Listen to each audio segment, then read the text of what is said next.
Hi ಎಲ್ಲರಿಗೂ ನಮಸ್ತೆ. ನಾನು ನಿಮ್ಮ ಆಶಾ ಚಂದ್ರ ಭಟ್. ಆಶಾ ಸ್ಥಳಪಾಕಕ್ಕೆ ನಿಮಗೆಲ್ಲರಿಗೂ ಸ್ವಾಗತ. ಇವತ್ತು ನಾವು ಇನ್ನೊಂದು ಹೊಸ ಸ್ವೀಟನ್ನು ಇಂಟ್ರೊಡ್ಯೂಸ್ ಮಾಡ್ತಾ ಇದ್ದೇವೆ. ಅದು ಶಂಖಪುಷ್ಪದ ಫುಡ್ಡಿಂಗ್ ಅಥವಾ ಶಂಖಪುಷ್ಪದ ಕ್ಷೀರ. ಶಂಖಪುಷ್ಪದ ಹೂವೊಂದಿದ್ದರೆ ಬಾಕಿ ಉಳಿದ ಸಾಮಗ್ರಿಗಳೆಲ್ಲ ನಮ್ಮ ಮನೆಯಲ್ಲಿ ಇದ್ದೇ ಇರ್ತವೆ.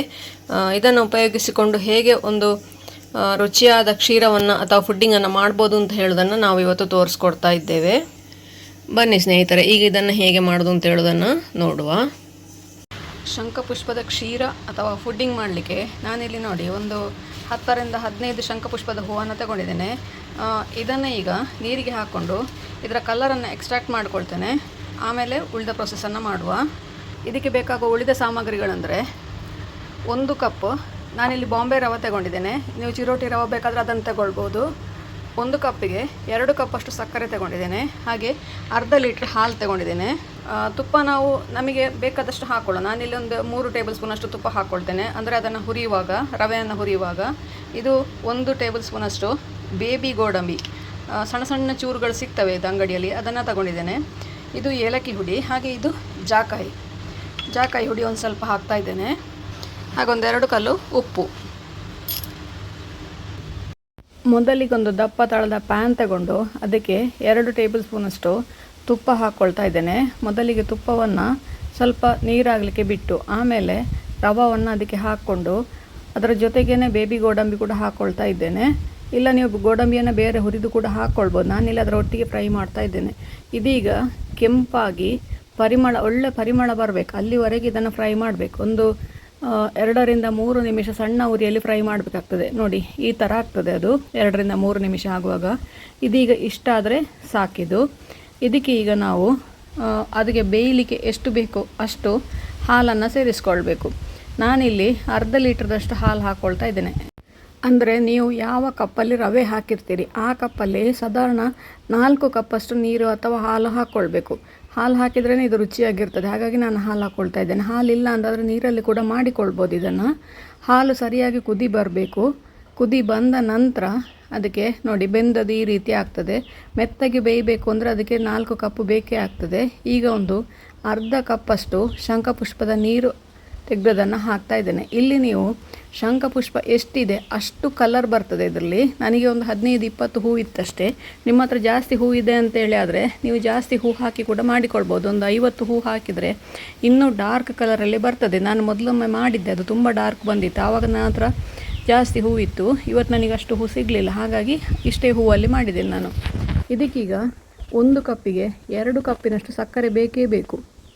2 ಕಪ್ ಸಕ್ಕರೆ ಇಲ್ಲ ಅಂತಾದರೆ ನಾವು 4 ಕಪ್ ನೀರು ಹಾಕಿರ್ತೇವೆ. ಸಜ್ಜಿಗೆ ಬೆಂದು ಜಾಸ್ತಿ ಆಗಿರ್ತದೆ, ಅದು ಸಾಕಾಗೋದಿಲ್ಲ.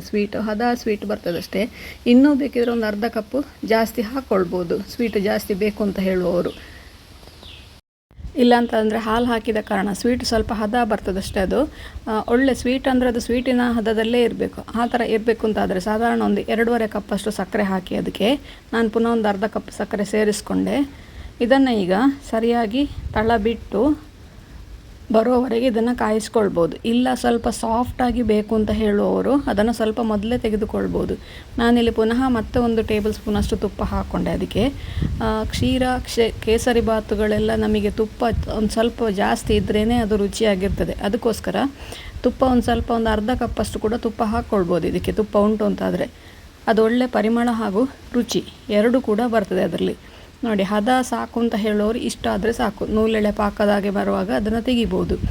ಈ ಹದಕ್ಕೆ ಬಂದಾಗ ಅದಕ್ಕೆ ನಾವು ಏನು ಹುಡಿಗಳನ್ನು ಇಟ್ಕೊಂಡಿದ್ದೇವೆ, ಏಲಕ್ಕಿ ಹುಡಿ ಹಾಗೆ ಜಾಕಾಯಿ ಹುಡಿ ಹಾಗೂ 1-2 ಕಲ್ಲು ಉಪ್ಪನ್ನು ನಾನು ಹುಡಿ ಮಾಡಿ ಹಾಕ್ತಾ ಇದ್ದೇನೆ. ಇಲ್ಲಿ ಕಲ್ಲುಪ್ಪು ಹಾಕಿದರೆ ಕರಗೋದಿಲ್ಲ ಅದು, ಹಾಗಾಗಿ. ಮತ್ತು ಮೊದಲೇ ಹಾಲಿಗೆ ಕಲ್ಲುಪ್ಪು ಹಾಕಿದರೆ ಅದು ಒಡೆದು ಹೋಗ್ತದೆ, ಹಾಗಾಗಿ ಫಸ್ಟಿಗೆ ಹಾಕ್ಕೊಳ್ಳಿಲ್ಲ. ಈಗ ಕೊನೆಗೆ ಹಾಕ್ಕೊಳ್ತಾ ಇದ್ದೇನೆ ನಾನು. ಯಾವುದೇ ಸ್ವೀಟ್ ಮಾಡುವಾಗ ಅದಕ್ಕೊಂದು ಚಿಟಿಕೆ ಉಪ್ಪು ಹಾಕೋದ್ರಿಂದ ಅದರ ರುಚಿ ಎನ್ಹಾನ್ಸ್ ಆಗ್ತದೆ. ಹಾಗೆಯೇ ನೀವು ಯಾವುದಾದ್ರೂ ಖಾರ ಮಾಡುವಾಗ ಅದಕ್ಕೊಂದು ಚಿಟಿಕೆ ಸಕ್ಕರೆ ಹಾಕಿದರೆ ಆವಾಗ ಕೂಡ ಅದರ ಖಾರ ಹೊಡೆದೋಗಿ ಒಳ್ಳೆ ಟೇಸ್ಟ್ ಇರ್ತದೆ. ಹಾಗೆಯೇ ಇದಕ್ಕೆ ಸ್ವಲ್ಪ ಉಪ್ಪು ಹಾಕ್ಕೊಂಡಿದ್ದೇನೆ ನಾನು, ಜಾಸ್ತಿ ಬೇಡ, 1-2 ಚಿಟಿಕೆ ಹಾಕ್ಕೊಂಡ್ರೆ ಸಾಕು. ಇದು ನೋಡಿ ಈಗ ಹದ ಆಗ್ತಾ ಬಂತಿದ್ದು. ಇದು ನೋಡಿ ಇದೀಗ ರೆಡಿ ಆಯಿತು. ಇದನ್ನು ಇನ್ನೀಗ ನೀವು ಒಂದು ಸ್ಟೀಲ್ ಬುತ್ತಿಗೆ ಹಾಕಿ ಇಟ್ಕೊಂಡ್ರೆ ಒಂದು 3-4 ದಿನಕ್ಕೆ ಫ್ರಿಜ್ಜಲ್ಲಿ ಇಟ್ಕೊಳ್ಬೋದು. ಹಾಗೆಯೇ ಇದು ಬಿಸಿ ಬಿಸಿ ತಿನ್ನಲಿಕ್ಕೇ ಬಹಳ ರುಚಿ ಇದು.